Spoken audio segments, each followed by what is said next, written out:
Guys, despite what the Cards are saying, what is the trade market for Kyler Murray? Baldy, go! I always think it's better if the team comes to you with the contract offer versus you trying to hold them a hostage. Like, they're telling you that you're not that good yet to give you a new contract. And so he's more valuable to the Cardinals than any other team out there.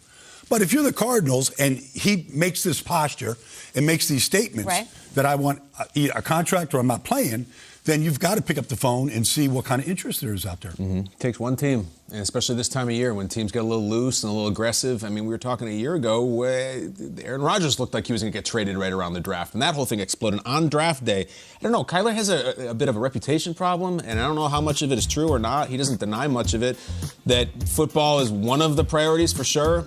You got to bring that in, and then you got to pay for that. And then you see this. I don't know. Maybe we'll just take a chance.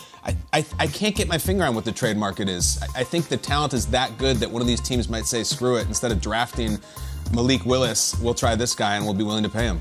Yeah, and, I think we've mentioned it during the show. I feel like we're saying that the Cliff Kingsbury offense has been built around Kyler Murray specifically, and they got DeAndre Hopkins because they needed a wide receiver one of that size, of that ability. You look at Cliff's offense, everyone who goes there, whether it be Christian Kirk getting broken off with a huge contract or whether it be some of these other players that have been there, Chase Edmonds.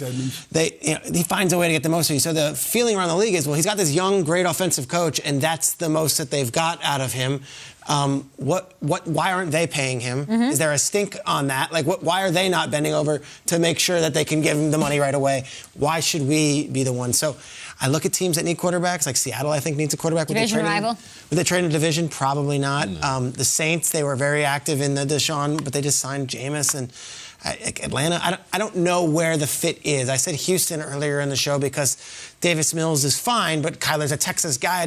You're building something fresh and new, and do you want someone else's first-round pick that they opted not to? So I'm not sure the market is as robust as maybe we thought it would have been during the regular season. There's three. Seattle, not going to happen, I don't think. Then you have the Falcons and the Panthers as just the obvious ones. They're the two quarterback-needy teams.